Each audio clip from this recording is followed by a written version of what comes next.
ഞാൻ നല്ല ബോയ്സിനെ കുറിച്ച് മാത്രമേ പറഞ്ഞുള്ളൂ. വല്ല ഗേൾസിനെ കുറിച്ച് പറഞ്ഞിട്ടുണ്ടായിരുന്നു, പക്ഷെ അത് അപ്ലോഡ് ആയില്ല. എന്തുകൊണ്ടാണെന്ന് എനിക്ക് അറിയില്ല കേട്ടോ. നിങ്ങൾ ഗേൾസ് ആയാലും ശരി, കല്യാണം കഴിഞ്ഞ് ഒരു വീട്ടിലേക്ക് ചെല്ലുമ്പോൾ പിന്നെ അവരുടെ ഭർത്താവിന് ഏട്ടന്മാരുണ്ടാവും, അനിയന്മാരുണ്ടാവും. അനിയന്മാരെ നിങ്ങൾ സ്വന്തം അനിയനെ പോലെ കാണണം, ഏട്ടന്മാരെ അതുപോലെ തന്നെ നിങ്ങൾ സ്വന്തം ഏട്ടന്മാരെ പോലെ കാണുക. ഞാൻ കുറേ കേട്ടിട്ടുണ്ട് പിന്നെ അനിയന്മാരെ ചെന്നിട്ട് മിസ്യൂസ് ചെയ്യുന്നുണ്ട്. ഏട്ടന്മാർ ചിലപ്പോൾ കല്യാണം കഴിഞ്ഞിട്ടുണ്ടാവും, അങ്ങനെ മിസ്യൂസ് ചെയ്യുന്നവരുമുണ്ട്. നിങ്ങളത് ഇങ്ങനെ കാണിക്കാതെ എങ്ങനെ നിങ്ങൾക്ക് ഇങ്ങനെ കാണിക്കാൻ തോന്നുന്നു? സ്വന്തം അനിയന്മാരെ പോലെയല്ലേ കാണേണ്ടത് ആ വീട്ടിലേക്ക് ഓടി ചെന്നിട്ട്. എന്നിട്ട് അനിയന്മാരെ കെട്ടിക്കുന്നില്ല. ഇതൊന്നും ഭർത്താക്കന്മാരെ അറിയുന്നില്ല. ഭർത്താക്കന്മാരെ വിചാരം അയ്യോ ഭാര്യ എന്നെ മാത്രമേ സ്നേഹിക്കുന്നുള്ളൂ, ആന കുതിരയെന്ന്. പ്ലീസ്, നിങ്ങൾ ഭർത്താക്കന്മാരുടെ കണ്ണുകൾ എപ്പോഴും ഭാര്യമാരുടെ മുന്നിലുണ്ടാവണം. എൻ്റെ അനിയനെ അവൾ അയ്യോ സ്വന്തം അതുപോലെയാണ് കാണുന്നതെന്നൊക്കെ വിചാരിക്കും. എനിക്ക് അറിയാവുന്നുള്ള ഈ വലിയ ഭയങ്കര ഭർത്താവിനോട് സ്നേഹം ഇങ്ങനെ ഭയങ്കര കാണിക്കുന്നവരെ നല്ലോണം സൂക്ഷിച്ചാട്ടാ. എൻ്റെ അങ്ങനെയുള്ളവരെയാണ് ഞാൻ കൂടുതലും കണ്ടിട്ടുള്ളത്. എന്നിട്ട് സ്വന്തമായിട്ട് ഇങ്ങനെ ഇങ്ങനെ നടക്കും. ഞാനേ ഉള്ളൂ ലോകത്തിലെ ഏറ്റവും നല്ല സ്ത്രീ, അയ്യോ ഞാൻ അയ്യോ ഇങ്ങനെ ഒരു സ്ത്രീ ഇല്ല എന്നുള്ള അർത്ഥത്തിൽ, മനസ്സിലായോ? ഞാൻ നല്ല സ്ത്രീയാണ്, ഞാൻ നല്ല ഭാര്യയാണ്, ഇതൊക്കെ പറയുമ്പോഴേ ഊഹിച്ചോണം എന്തോ ഇവിടെ അയപ്പുണ്ടെന്ന്. പിന്നെ അങ്ങനെയൊന്നും പറയേണ്ട ആവശ്യമില്ലല്ലോ, നമ്മളെന്താണെന്ന് നമുക്കറിയാം. അപ്പോൾ നിങ്ങൾ ദയവ് ചെയ്ത് നിങ്ങൾ പുറത്ത് അങ്ങനെയൊക്കെ ഉണ്ടെങ്കിൽ നിങ്ങൾ പുറത്ത് അത്ര ഇതാണെങ്കിൽ നിങ്ങൾ പുറത്ത് എത്രയോ ചെക്കന്മാരുണ്ട്, നിങ്ങൾ അവരെ നോക്കിക്കുക. അതൊരു തെറ്റല്ല എന്നല്ല. നിങ്ങൾക്ക് അങ്ങനെ ഉണ്ടെങ്കിൽ ഈ വീട്ടിലുള്ളവരെ ഇങ്ങനെ ആക്കാതെ നിങ്ങൾ പിന്നെ ഇന്നലെ ഞാൻ ആൺപിള്ളേരോട് പറഞ്ഞതുപോലെ തന്നെ വിശ്വസിച്ചാണ് നിങ്ങളെ വീട്ടിലേക്ക് കെട്ടിക്കൊണ്ട് വരുന്നത്.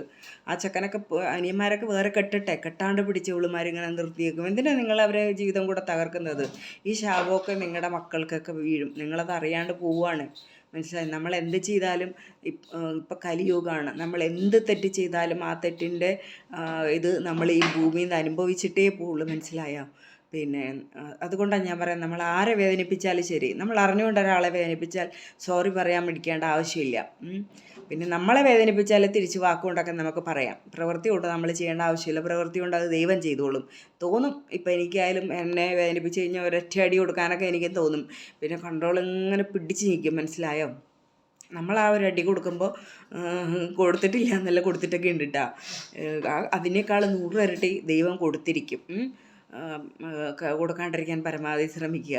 പിന്നെ അപ്പോൾ നിങ്ങൾ ദയവ് ചെയ്ത് നിങ്ങൾക്ക് അത്ര ഇതാണെങ്കിൽ അതിൻ്റെ പേരൊക്കെ എനിക്ക് പറയണമെന്നറിയാം, പക്ഷേങ്കിൽ നിങ്ങൾക്ക് അത്ര ഇതാണെങ്കിൽ പുറത്ത് ചെക്കന്മാരുണ്ട്, കല്യാണം കഴിച്ച അത്രയോ ചെക്കന്മാരുണ്ട്, അവരെ കൂടെ പിടിക്കോ നിങ്ങൾക്ക് അത്ര ഇതാണെങ്കിൽ. എന്നാൽ കെട്ടിക്കൊണ്ട് ചെല്ലുന്ന വീട്ടിൽ സ്വന്തം അനിയനെയും ഏട്ടനെയും കൂടെ ഇതാക്കാൻ നിൽക്കരുത് കേട്ടോ.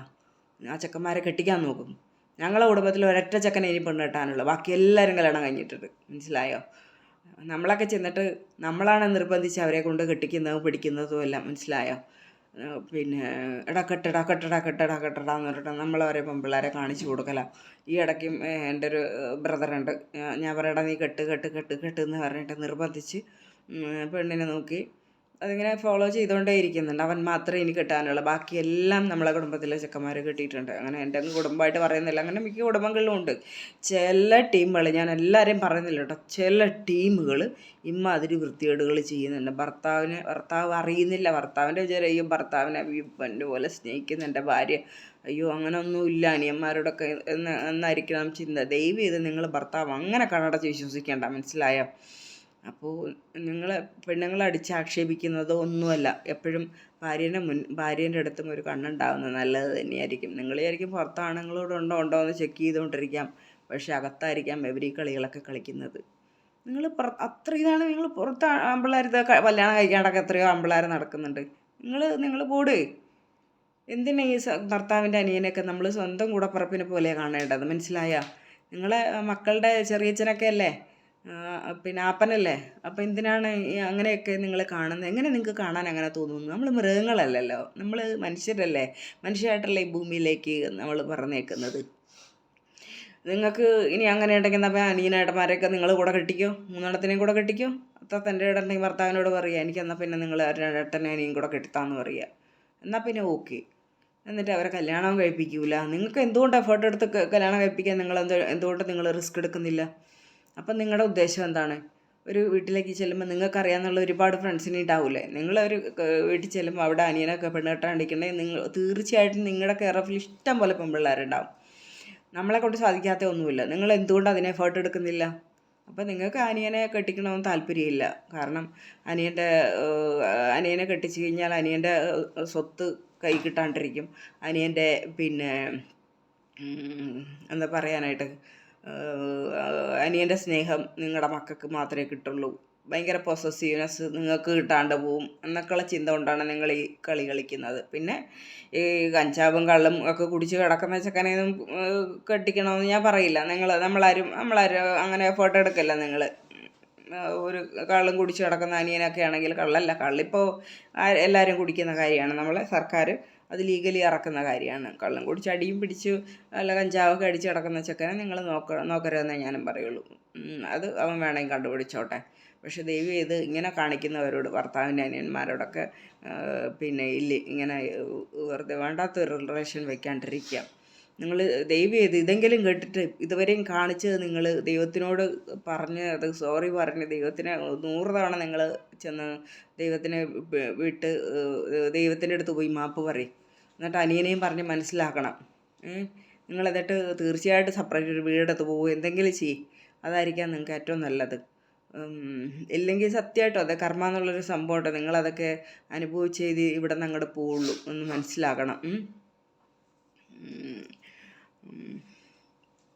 എന്തെങ്കിലും നിങ്ങളുടെ ഭർത്താവ് അറിഞ്ഞു കഴിഞ്ഞാൽ നിങ്ങളുടെ ലൈഫ് പോയി പോകുന്നുള്ള കാര്യം ഓർക്കുക. ഒരിക്കലും ഭർത്താവ് അറിയാണ്ടായിരിക്കും നിങ്ങൾ ഈ ചെയ്യുന്ന അത്രയും വിശ്വാസം നിങ്ങളുടെ ഭർത്താവിന് നിങ്ങളോടുണ്ട്.